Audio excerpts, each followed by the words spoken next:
So great work, great progress. I'm really happy to see your improvisation videos and that it's starting to click together. And I was talking a few times, I mentioned the subject of sequences, which are a nice way to practice scales, but also a tool for improvisation. And what you just heard me demonstrating in this little video is using sequences, scale sequences, as a part of improvisation and combining it with the more melodic hooks kind of thing that we were working on and that some of you already demonstrated really well. So the part that I refer to, the sequence, is this, where I play the...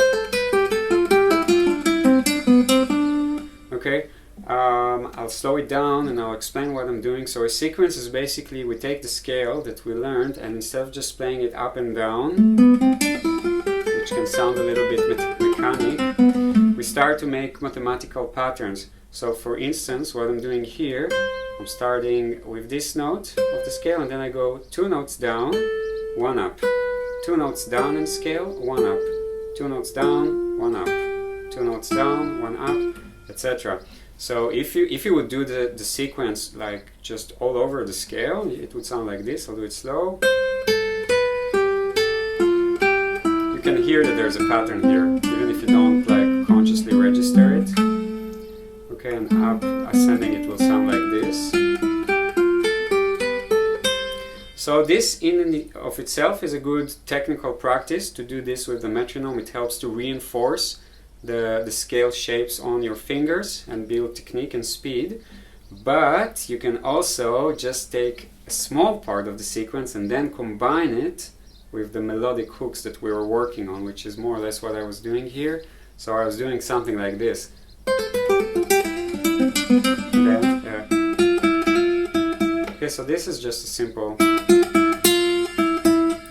like a melodic pattern, like what we worked on. But when you combine it with the scale passage, it sounds very nice, and then it makes also the sequence or the scale passage sound a little bit more musical. It gives it a musical context rather than it sounding just like an exercise.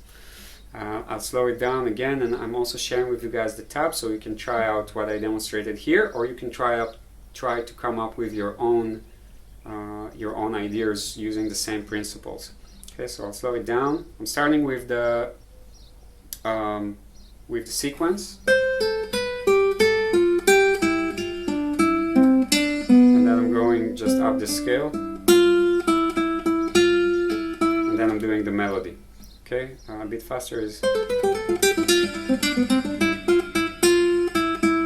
Okay, so at first I'm doing the sequence descending, and then I go up to this note, and then I'm doing the melody. And then, notice what I do next. I just repeat the exact same thing on the G chord, but I'm only changing one note at the end. I'm doing this one. So the same thing,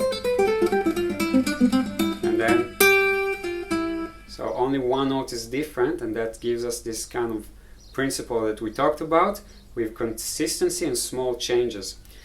And then nextly I'm starting to do the same thing, sequence, taking it up one position higher, which we also learned, and doing the same idea of the sequence. And then I just go back.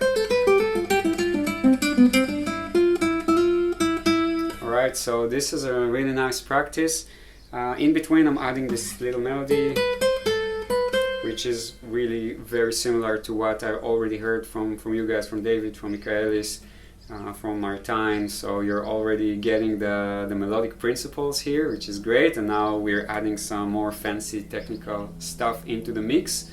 So I'm looking forward to hear some demonstrations. Let me know if you have any questions, and I'll see you guys next week.